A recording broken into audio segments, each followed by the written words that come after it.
Sincèrement, est-ce que tu t'es déjà demandé au fond de toi, mais comment ils font eux pour réussir? Tous ces gens qu'on voit à la télé devenir milliardaires, battre tel ou tel record du monde ou encore être acteurs de cinéma. C'est quoi leur truc au fait? Et peut-être que tu te dis aussi qu'entre eux et toi, il y a un monde d'écart.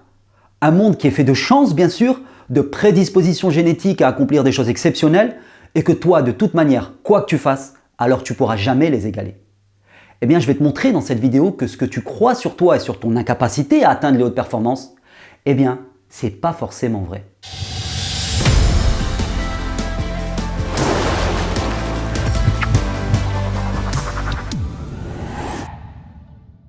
La génétique et la chance que les autres ont pour réussir et que moi je n'ai pas bien sûr, ce sont en fait deux des principales excuses que beaucoup s'inventent pour se ranger dans une petite vie confortable avec certes un frigo bien rempli et une télé qui est toujours là pour les divertir, mais qui est bien loin de leur réel potentiel et des rêves qu'ils pourraient réaliser. Il est là le problème, les excuses qu'on s'invente. En réalité, la règle, elle est très simple. Pour obtenir ce que ces gens exceptionnels ont obtenu avant toi, il faut faire ce que ces gens exceptionnels ont fait avant toi. Il faut en fait recopier leur stratégie et appliquer leurs secrets, tout simplement. Et c'est justement un de leurs plus grands secrets que je vais te révéler aujourd'hui et qui explique comment des gens arrivent à atteindre des performances exceptionnelles. Et l'idée bien sûr, c'est que toi ensuite, tu puisses les imiter. Et tu vas voir entre autres que ce secret, il permet à tous ces top performeurs de rester tout le temps motivés à bloc, acharnés même, pour atteindre leurs objectifs coûte que coûte, sans jamais abandonner. Et pour te montrer comment les imiter justement, je vais commencer par te raconter une petite histoire.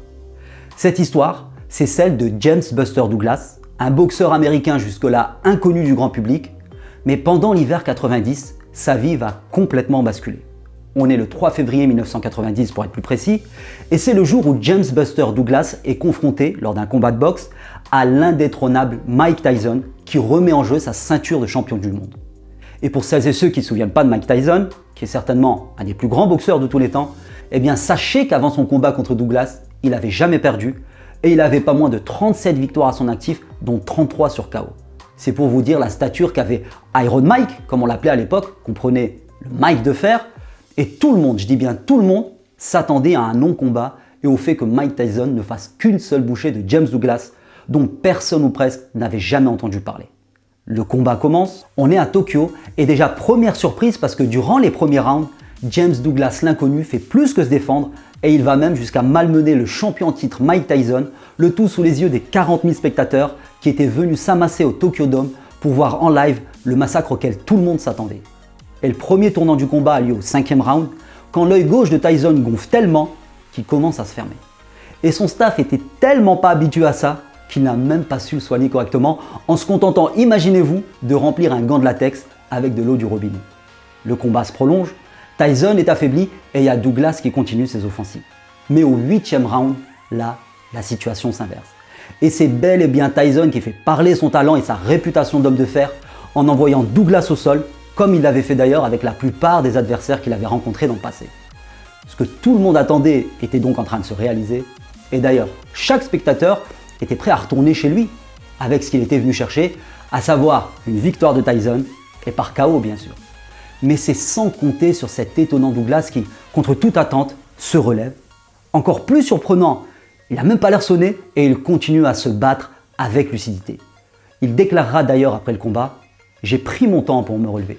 Une fois debout, j'étais solide sur mes jambes et prêt à combattre. » Et lorsqu'il dit « prêt à combattre », c'était en fait un euphémisme, puisqu'au 10e round, écoutez bien, James Buster Douglas, le grand inconnu, met le champion du monde en titre Mike Tyson au tapis. Sauf que cette fois-ci, c'est fini. Tyson ne se relèvera pas dans la stupeur et le silence du Tokyo Dome qui n'en revient toujours pas, journalistes et speakers compris. Le grand Mike Tyson vient d'être vaincu pour la première fois de sa carrière, le tout par un parfait inconnu.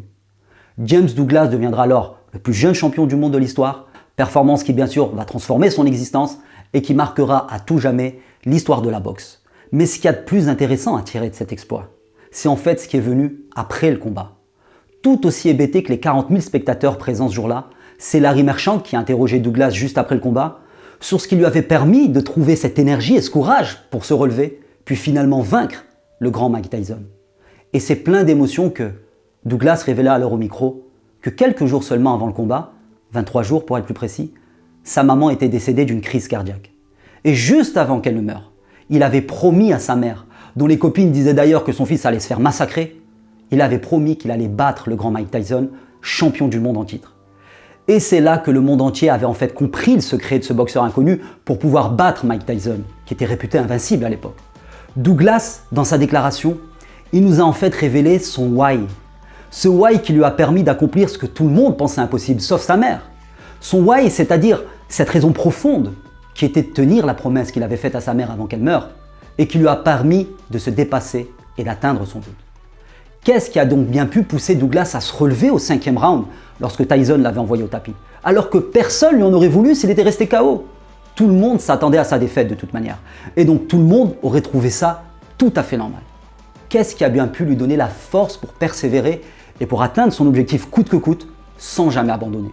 Eh bien son moteur, qui l'a aidé à se relever et puis à battre Mike Tyson, c'était en fait un désir ardent.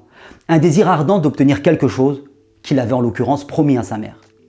Voilà donc le secret des top performers qui leur permet de continuer sans jamais abandonner pour atteindre leur objectif. C'est un why puissant. Autrement dit, une raison d'être, un pourquoi très fort qui te permettra à toi aussi, si tu trouves le tien, de te dépasser et atteindre ton objectif, même si personne ni même toi ne croyait en toi au départ. Donc tu vois, cette histoire elle nous apprend en fait que quel que soit le rêve que tu veux réaliser, il faut commencer par le pourquoi. C'est la première étape. Pourquoi je veux réaliser ce rêve? Voilà la question que tu dois te poser en premier. Et même si ton rêve, c'est de devenir milliardaire par exemple, alors ton pourquoi, fais bien attention, ça n'a rien à voir avec l'argent ou le matériel que tu auras une fois milliardaire. Le pourquoi, il est en fait relié directement à tes valeurs, c'est-à-dire à ce qu'il y a de plus important pour toi. Ton pourquoi, il est en rapport direct avec la direction et le sens que tu as choisi de donner à ton existence. Et pour Douglas, la valeur profonde qu'il a voulu défendre en battant Tyson, c'était l'amour de sa mère et la promesse qu'il lui avait faite et qu'il voulait tenir coûte que coûte. Et à ton avis, pourquoi c'est si important de commencer par le pourquoi? Eh bien tout simplement parce que le pourquoi, c'est ce que tu aimes le plus. C'est ce qui te passionne au final et c'est ce qui te prend aux tripes. Et la passion, c'est justement ce qui va te permettre de continuer même dans les moments les plus difficiles que forcément tu vas rencontrer pour réaliser tes rêves. Et l'avantage, c'est que si toi aussi tu trouves un pourquoi puissant, alors tu vas être prêt à prendre tous les risques et à faire tous les sacrifices nécessaires pour réaliser ton rêve. Et c'est en vérité ce qui manque à beaucoup de gens aujourd'hui.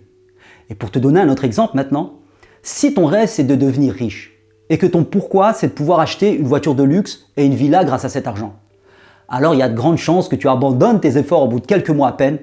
Pourquoi à ton avis?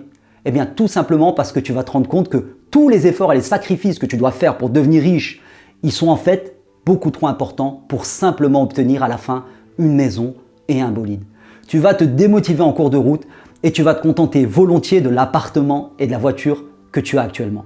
Par contre, si on te dit maintenant que tu dois absolument gagner 1 million d'euros parce que la vie de ta mère ou ton petit frère est en jeu, qu'est-ce que tu serais prêt à faire pour devenir riche? Eh bien cette fois-ci, tu serais prêt à faire tous les sacrifices, tu vas te mettre à travailler comme un dingue et tu n'abandonneras jamais jusqu'à la mort s'il le faut. Je pense que tu commences à comprendre maintenant comment certaines personnes elles arrivent à faire des choses exceptionnelles qui te paraissent à toi infaisables pour le moment. Il y a en fait quelque chose derrière. Et ce quelque chose, très souvent, c'est un pourquoi puissant, un why qui peut te faire soulever des montagnes. Donc voilà, j'espère vraiment que cette histoire elle t'aura inspiré, tout comme elle m'a moi-même beaucoup inspiré. Et je t'encourage bien sûr à essayer dès maintenant de trouver ton grand pourquoi, celui qui va te permettre, tu verras, de poursuivre à atteindre ton rêve sans jamais abandonner. Et si maintenant tu veux aller plus loin, eh bien sache que j'ai réalisé une formation complète et gratuite qui contient en fait des stratégies simples qui ont déjà permis à des milliers de personnes avant toi de carrément exploser les compteurs dans tous les domaines de leur vie. Il te suffit de cliquer sur le lien dans la description sous cette vidéo. Je te dis donc à très vite pour la suite de ta transformation et surtout, prends soin de toi. Ciao.